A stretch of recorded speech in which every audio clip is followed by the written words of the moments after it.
Hello and welcome to SteveKnows. I am tired of hearing about games that are coming soon. What can I play right now? So here is a list of all the new games that have just dropped on the Quest. Some of them also have some free demos and trials. Also an FYI, any games on the MetaQuest store, you can use the code SteveKnows and save yourself some dollar bills. So I think that is enough chin wagging.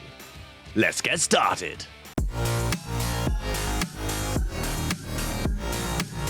We're kicking things off with Rager. This launched on October 9th in early access for $13.99, and think Beat Saber meets Pistol Whip, but way angrier and way heavier, with a focus on attacking enemies instead of blocks. In it, you're fighting to the beat as enemies swarm in rhythm around you, and you'll get handed different weapons per stage or use swords, claws, hammers, whilst enemies come at you in 360 degrees. You are surrounded.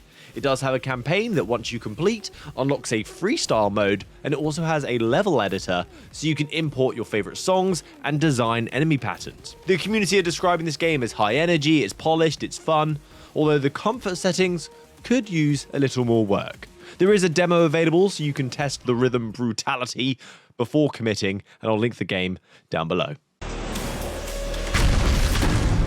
Welcome, Ranger. Next is Memoreum. It's dark, it's moody, it's bringing sci-fi horror vibes set in 2311.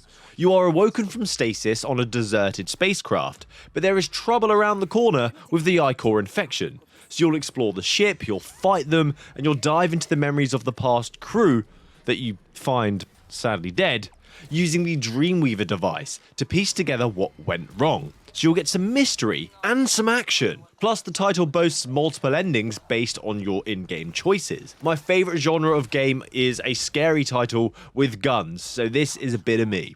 The game's been praised for its lighting, its sound design, and the atmosphere that it creates, with some moments of clipping and occasional jank, but the game did just get a graphical update to address issues. This is available right now on Quest for $24.99, and it launched on October 9th, with PCVR and PlayStation VR 2 support later this year.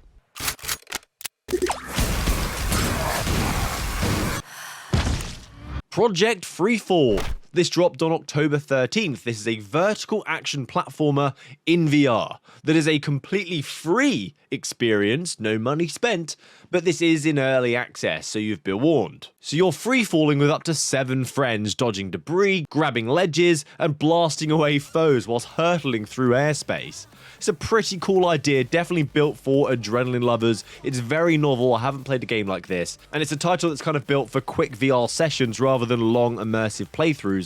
And it has cross-platform support for PC flat screen and VR. The title is a race to the bottom, something you don't really want to do in real life. Not many reviews out yet because the game did just drop, but early players are calling it intense, surprisingly good, and ideal for short bursts of play. But this title is from Shell Games, who have a great history of making polished, fun content that is easy to learn but hard to master. Really addictive play. There is also a demo available on PC. Next is Reach. Coined as nDream's biggest project yet, aiming for AAA VR gaming. This one's large-scale and ambitious. Reach is a cinematic VR action adventure built for full body immersion, so you will have arms and you will have legs. Expect lots of climbing, lots of grappling, fluid traversal, and lots of combat using bows, shields, and guns, all with physics-based interactions and high-end visuals. The pacing is pretty fast at times, and with the 3-dimensional traversal, it will be intense for newcomers to VR. The title's described as Uncharted meets Mirror's Edge, meaning lots of movement, fast pacing, cinematic set pieces, a stunning game. This launched on October 16th on the MetaQuest, PCVR, and PlayStation VR 2, but it's priced at $40, so it's a little bit more on the expensive end, but it's supposed to be ambitious, gorgeous, and one of the best native large-scale Quest titles that we've had in a while. Will nDreams deliver? A human has returned to the land they left to rot. Next, we have Blackgate. This is horror plus zero gravity. Blackgate drops you inside a derelict space station where one player is playing an alien and 4 others are crew members trying to survive. A classic game recipe we have seen many times on flat screens. Movement is all zero-G physics though, so you'll be pushing off walls, you'll be using thrusters whilst navigating dark corridors. Zero-G physics is one of my favourite VR traversal systems. I miss you, Echo. So the crew try to repair systems and escape the ship. The alien will use vents, destruction, and fear to hunt them down. Very Among Us-esque. The community seemed to vote this game very, very highly, and if you want to buy it, it will be $15. This hit our VR headsets on October 2nd. Next is Vex Mage, a title focused on pure action, zero downtime. It's a bullet hell, fast-paced magic shooter where you'll need to dodge, sprint, and sling elemental spells of fire, ice, and lightning at hordes of enemies. Each level is like a race against time to reach the portal before it closes, or you die. This is a game for you if you like fluid combat, a lose yourself in VR kind of action where it's so intense you just get completely lost in the title, and you need a break after you've completed a section. A very old school styled shooter, but in VR. The title also has a demo available if you wanted to play something for free and then buy the title for $10. This released on October 16th, and it's coming to Steam on October 21st.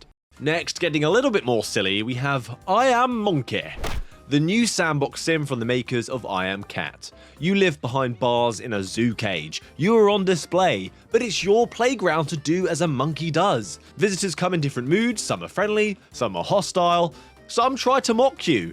And interestingly, your behaviour also influences their reaction and mood. So torment them to your delight.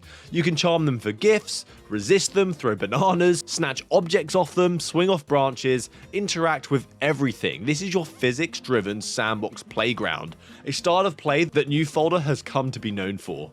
This dropped on October 8th for $15, and reviews are overwhelmingly positive, 4.9 with over 1,600 ratings. We also have Star Wars Beyond Victory that released on October 7th. It may pique your interest as it includes pod racing, mixing VR and mixed reality gameplay experiences. The races themselves are done on a mixed reality table, and then VR segments kick in for repairs, mission sections, and mini story scenes. You also have a playset mode where you can build dioramas and circuits in your own room, like playing with toys, basically, but fake toys. It's not as fleshed out as one would like, as it only has a few pod races, a very short story that has been slammed to be about an hour, but it has been praised for its production value. The price is $20, and if you're a Star Wars fan, it may be worth the ride. Just don't expect a full-blown pod racer. Maybe that will come soon, and this was just a bit of a teaser. So that's the list of games that have dropped over the past 2 weeks. If you're interested in any, don't forget to use the code SteveKnows, as this gives you discounts off anything on the Quest store. Any game you want, code SteveKnows. Please hit subscribe and join me for next time, but more importantly, have a great week. Happy gaming, guys. Good day!